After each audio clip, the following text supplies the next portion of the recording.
दोस्तों स्वागत है आपका हमारे चैनल वेल्थ क्रिएटर में। दोस्तों आज हम यहाँ पर बात करने वाले हैं डॉक्टर रेड्डीज लेबोरेटरी लिमिटेड के बारे में। दोस्तों जैसा कि आपने यहाँ पर थंबनेल देखा कि डॉक्टर रेड्डी लेबोरेटरी का यहाँ पर जो प्राइस है उसमें अच्छा खासा जंप आपको देखने को मिल सकता है, काफ़ी अच्छी खासी ग्रोथ देखने को मिल सकती है। तो दोस्तों ये बिल्कुल सही बात है। इसमें हम आपको दिखाएंगे किस तरह से यहाँ पे हमें टेक्निकल्स दिखाई दे रहे हैं, किस तरह के इस स्टॉक के फंडामेंटल हैं दोस्तों। तो चलिए दोस्तों बिना देर करे शुरू करते हैं, पर उससे पहले कहना चाहूँगा चैनल को सब्सक्राइब नहीं तो प्लीज़ सब्सक्राइब कर लेना, साथ में बेल आइकन को भी हिट जरूर कर लेना। दोस्तों रिसेंटली हमने एक वीडियो डाली थी, यहाँ पर आप देख सकते हैं कि एयरटेल के बारे में, तो आपको पता भी चली होगी राइट इशू आया था। ठीक है, तो राइट इशू की कल न्यूज़ आई थी तो हमने वीडियो डाली थी और आज यहाँ पे एयरटेल के अंदर जंप भी देखने को मिला है दोस्तों। तो चलिए दोस्तों बिना देर करे शुरू करते हैं।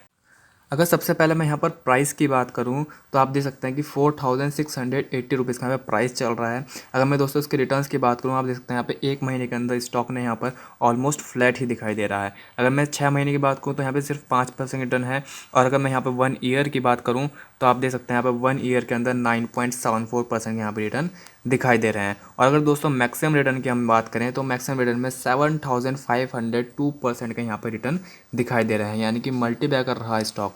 अगर मैं दोस्तों यहाँ बात करता हूँ कि स्टॉक का प्राइस क्या हुआ था स्टार्टिंग में, तो देखते हैं 1999 में 61 रुपीज़ का यहाँ प्राइस हुआ करता था, और आज की डेट में 4680 रुपीज़ का यहाँ पे प्राइस चल रहा है।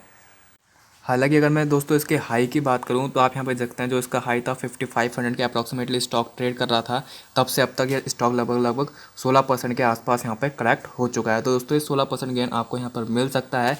किस तरह से, पहले ये देख लेते हैं कि स्टॉक किस तरीके का फ्यूचर ग्रोथ किस तरीके का, तभी हम इसको बाइंग करेंगे। अगर हम दोस्तों यहाँ पर बात करें कि डॉक्टर रेड्डी काम क्या करता है, तो डॉक्टर रेड्डी यहाँ पे फार्मास्यूटिकल कंपनी है एक, ठीक है, जो कि यहाँ पे फार्मास के प्रोडक्ट बनाती है, दवाइयाँ वगैरह बनाती है दोस्तों। ठीक है, अगर मैं यहाँ मार्केट कैप की बात करूँ तो 76,544 करोड़ की मार्केट कैप है। करंट प्राइस चल रहा है 4601 का, हाई लगाया था 5615 का, लो लगाया था 4135 का। रिसेंटली दोस्तों करेक्शन जो देखने को मिली थी, तब से स्टॉक अभी तक उभर नहीं पाया है। ये लगभग अगर मैं 1 अगस्त की बात करूँ, 1 अगस्त की बात करूँ, तब के आसपास यहाँ पे गिरावट आई थी और तब से ऑलमोस्ट फ्लैट ही चल रहा है स्टॉक। स्टॉक की पी की बात करूँ दोस्तों 44 का यहाँ पर पी है। ठीक है, आर की बात करें 15.4% की आर है, 11.7% की आर है। ठीक है, 0.54% के यहाँ पे डिविडेंड यील्ड है, 1% से कम है। लेकिन मैं आपको दोस्तों बता दूं कि भले इसकी यहाँ पे 1% से कम दिखाई दे रही है, लेकिन ये ग्रोथ वाला स्टॉक है, और फेस वैल्यू दोस्तों यहाँ पे 5 रुपये की दिखाई दे रही है। इसके बाद दोस्तों इसका यहाँ पर पीयर कंपैरिजन चेक कर लेते हैं। तो आप देखते हैं यहाँ पे पीयर कंपैरिजन की अगर हम बात करें तो doctor Reddy laboratory second number पे आता है, फर्स्ट नंबर पर सन फार्मा आता है। ठीक है, तो कोई आपको ऐसा स्टॉक नहीं बताया जा रहा जो बहुत ही बेकार हो। सेकंड नंबर की यहाँ पर लीडिंग कंपनी है फार्मा सेक्टर की।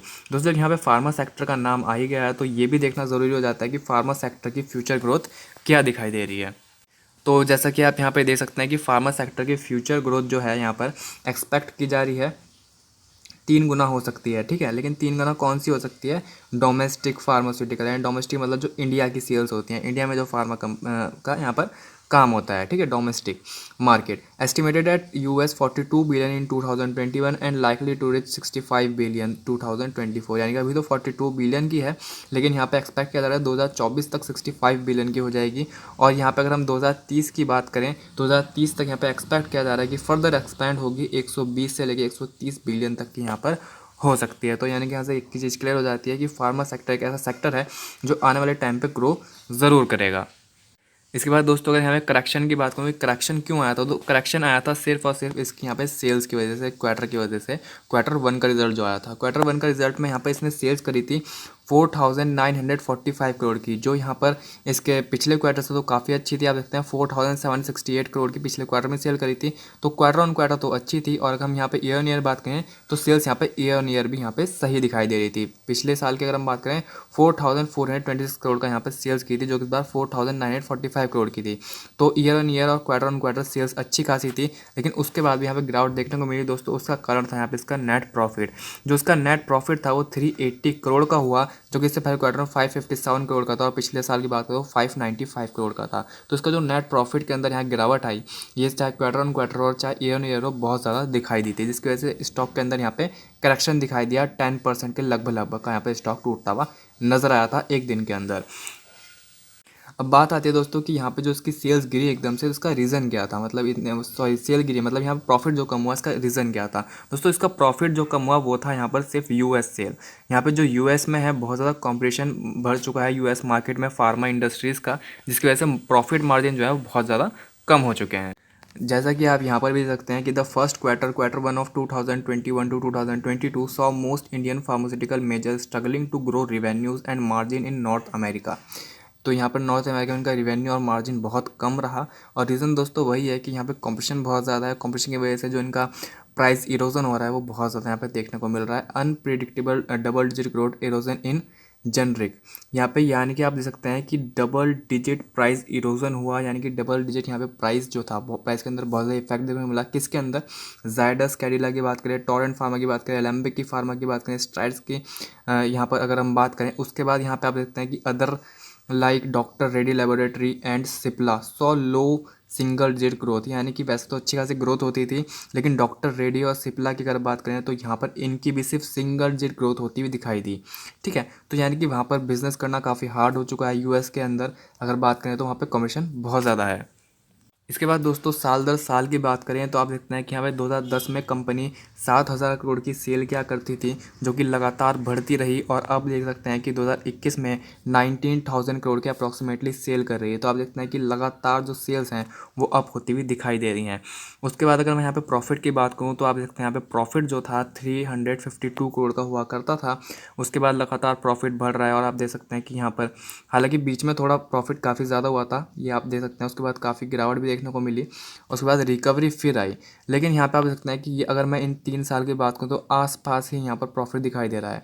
जंप जो मेन आई थी इन 2 साल के बाद पे जंप देखने को मिली, लेकिन इन 3 साल के अंदर अप्रॉक्सीमेटली जो प्रॉफिट है वो आसपास ही दिखाई दे रहा है। लेकिन अगर मैं यहाँ पे सेल्स की बात करूँ तो ऐसा नहीं है, सेल आसपास दिखाई दे रही है। आप देख सकते हैं कि यहाँ पे 14,000 करोड़ की सेल हुआ करती थी, 15,000 करोड़ की सेल हुई, 17 की हुई, 19 की हुई। तो सेल तो लगातार बढ़ रही हैं, लेकिन यहाँ पे प्रॉफिट आसपास ही घूम रहा है। रीज़न वही है दोस्तों कि काफ़ी ज़्यादा इनके मार्जिन्स जो हैं वो बहुत ज़्यादा कम हो चुके हैं।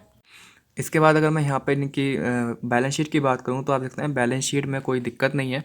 बैलेंस शीट अच्छी खासी है डॉक्टर रेड्डी की कि 17,755 करोड़ का यहाँ पे रिजर्व है, जो कि पिछले साल 15,616 करोड़ का था।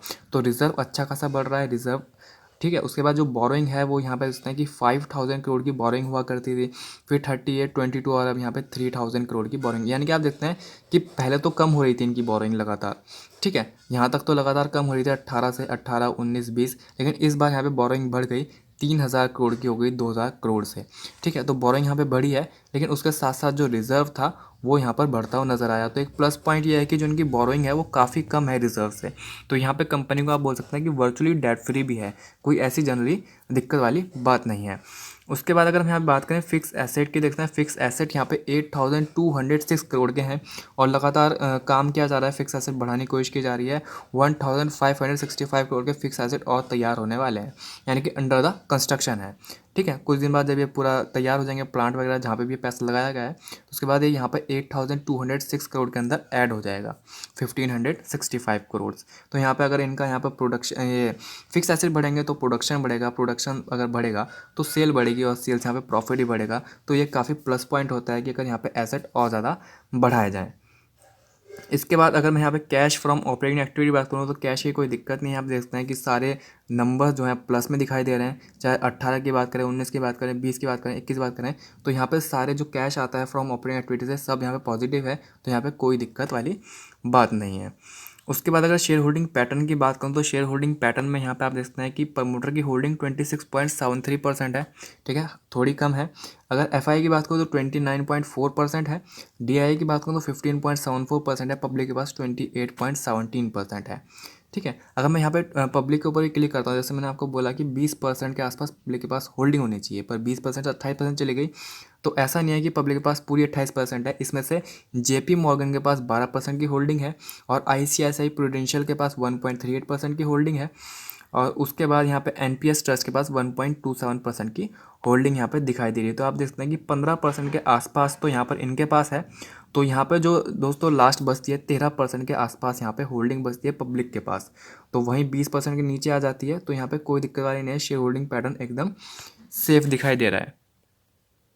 इसी के साथ मैं आपको दिखाना चाहूँगा कि यहाँ पर कुछ एनालिस्ट के टारगेट भी आए थे, बहुत ज़्यादा तो नहीं आए, पर एक एनालिस्ट का यहाँ पर टारगेट आया था, मैं आपको दिखा देता हूँ। तो यहाँ पे आप देख सकते हैं कि यहाँ पर ICICI डायरेक्ट ने यहाँ पर टारगेट दिया था 5250 रुपीज़ का, यहाँ पर होल्ड करने को कहा गया था।